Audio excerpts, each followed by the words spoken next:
Hello everyone, here I am discussing important terms of 10+1 class. कुछ terms हैं जो आपको पता होनी चाहिए, जो आपकी हेल्प करेंगे जर्नल, लेजर, नेक्स्ट कोई भी प्रैक्टिकल करना हो उसके लिए. First one is stock. Stock का मतलब होता है अनसोल्ड पार्ट, वो पार्ट जो साल के एंड में सेल ही नहीं हुआ, बचा रह गया. स्टॉक का सिनोनियम है इन्वेंट्री. ठीक है, ये दो तरह की होती है, ओपनिंग इन्वेंट्री या opening stock, closing inventory, closing stock. साल के एंड वाला ओपनिंग क्लोजिंग, और जो लास्ट ईयर का क्लोजिंग था वो करंट ईयर में क्या बन जाएगा, ओपनिंग. सपोज आपने 2 लाख की गुड्स खरीदी थी, बीच में से 1,80,000 की सोल्ड हो गई. ये परचेज है आपकी गुड्स, ये सोल्ड है. क्लोजिंग स्टॉक कितना रह गया साल के एंड में, 20,000. क्लियर. सेकेंड टर्म है डेटर. डेटर को कस्टमर भी बोलते हैं.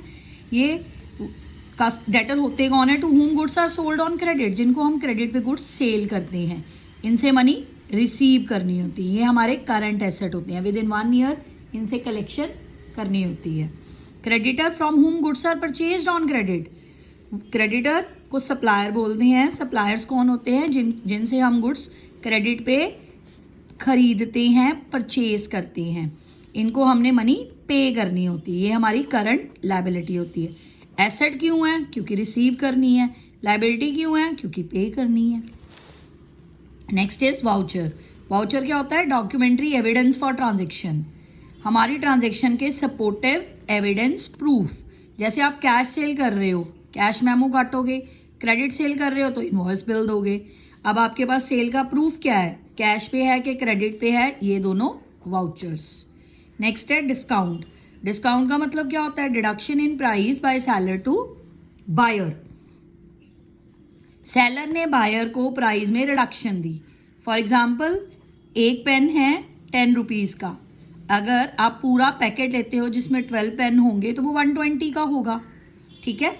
अगर उसने आपको 20 रुपीज छोड़ दिए क्योंकि आपने 12 पेन लिए हैं, 12 का पूरा पैकेट ले लिया, 120 की बजाय उसने बोला कि मेरे को 100 रुपीज दे दो, तो 20 क्या हो गया, डिस्काउंट.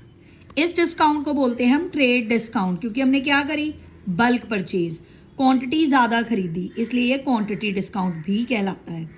दूसरा होता है कैश डिस्काउंट. अगर आप ऑन दी स्पॉट भी पेमेंट कर दो ना, प्रॉम्प्ट पेमेंट, ठीक है, या अर्ली पेमेंट, तो आपको कैश डिस्काउंट मिलता है. ये दो तरह का होता है, अलाउड, रिसीव्ड. सपोज आपने किसी को सेल करी है, जैसे ए ने बी को सेल करी है, 2 मंथ्स का क्रेडिट पीरियड दिया, उसने 1 मंथ के बाद ही पेमेंट कर दी. क्रेडिटर क्या करेगा, यानी कि ए क्या करेगा, डिस्काउंट अलाउ, बी क्या करेगा, रिसीव. ठीक है. नेक्स्ट टर्म है ट्रेड रिसीवेबल्स. ट्रेड रिसीवेबल का मतलब होता है डेटर्स प्लस बिल्स रिसीवेबल. ये हमारे करंट एसेट होते हैं. डेटर वो बंदे जिनसे हमने पैसे लेने होते हैं, जब वो उनको हम बिल काट के दे दें तो वो बिल्स रिसीवेबल बन जाता है. इन दोनों को प्लस कर दो तो ट्रेड रिसीवेबल आ जाता है. इन दोनों का कॉम्बिनेशन ट्रेड रिसीवेबल कहलाता है. ठीक है. नेक्स्ट है ट्रेड पेबल. ये हमारी करंट लायबिलिटी होती है. क्रेडिटर प्लस बिल्स पेबल, इन दोनों को प्लस कर दो, आपके पास क्या आ जाएगा, ट्रेड पेबल्स.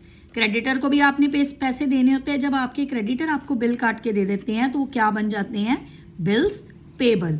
इन दोनों को प्लस कर दो, आपके पास क्या टर्म आ जाएगी, ट्रेड पेबल. प्रोप्राइटर. प्रोप्राइटर वो ऑनर होता है, मतलब ऑनर ऑफ द बिजनेस होता है, जो इन्वेस्ट करता है मनी, सारा रिस्क वो बेयर करता है. रियल सेंस में ऑनर को ही प्रोप्राइटर कहते हैं अकाउंटिंग लैंग्वेज में. Bad debts. बैड डेट्स का मतलब होता है लॉस. ठीक है, यानी कि आपके पैसे आपको नहीं मिलेंगे, आपके डेट्स क्या हो गए, बैड. देखो 2 वर्ड्स का कॉम्बिनेशन है, बैड डेट. डेट का मतलब आपने किसी से पैसे लेने थे, उसने आपको नहीं दिए, वो क्या हो गए, बैड. ये कैसे पता चलेगा, देखो डेटर है, डेटर वो बंदे जिनको आप क्रेडिट पे सेल करते हो. ये 3 तरह के होते हैं, गुड, डाउटफुल, बैड. गुड पता है कि पूरे पैसे मिलेंगे वापस, इनको क्रेडिट सेल करने में कोई प्रॉब्लम नहीं है. डाउटफुल 50-50, मिल भी सकते हैं, डूब भी सकते हैं. नेक्स्ट है बैड डेट्स, लॉस. ये हमारे पैसे वापस नहीं करेंगे. ठीक है, ये अनवांटेड बर्डन हो गई. Next insolvent. A person who is able to pay its date.